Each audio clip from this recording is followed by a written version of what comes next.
Hi, welcome to Tiny Tot. You're watching the highlight from one of our in depth discussions on neonatal medicine. If you'd like to watch the full discussion, the link is in the description below. Now let's get into the topic. But there's another group of people who are equally impacted by this, isn't it? And those are the older siblings of the babies who are admitted in the neonatal unit. Because often parents struggle to speak to the older siblings of the baby who's admitted and when to speak to the older sibling, when to tell them what's going on.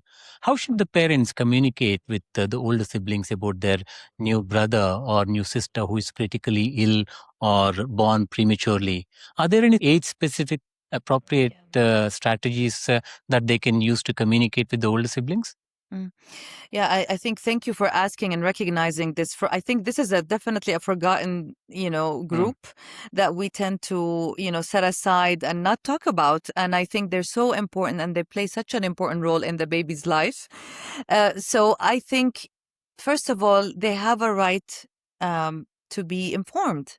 Older siblings, different ages, of course, in a developmentally appropriate way, they ask questions. A lot of children ask, where's my brother or sister? What happened to them? Why aren't they home yet? Because they are prepared throughout the antenatal period and they're told your brother is coming and sister. So I think there are many ways to communicate with them. I'm all for transparency with kids, but I'm also cautious about the terminologies that we use with children, depending on how old they are. A 10-year-old or a teenager can be spoken to differently than, for example, a 5-year-old. Now, I love it when we include siblings also in that journey somehow. So I know in the NICU sometimes, or it's rarely allowed where siblings can visit for many different, actually good reasons, and it's understandable. But I always tell parents, how can we get them to be involved? From that period, because like you said, it's an uncertain period. We don't know what's going to happen.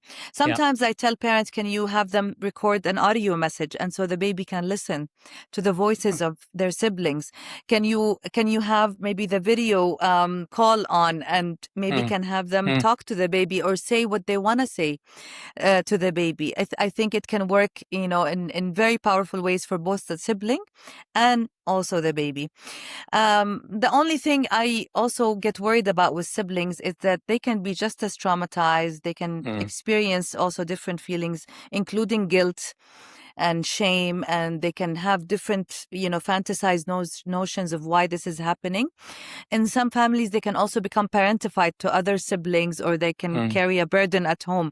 So it's just something for parents to be aware of, and us as a team, and know, how do we educate parents about how to take care of the siblings as well. In addition to the communication, is acknowledging that siblings can have a wide range of emotions to what's happening in the family and to their young baby brother or sister.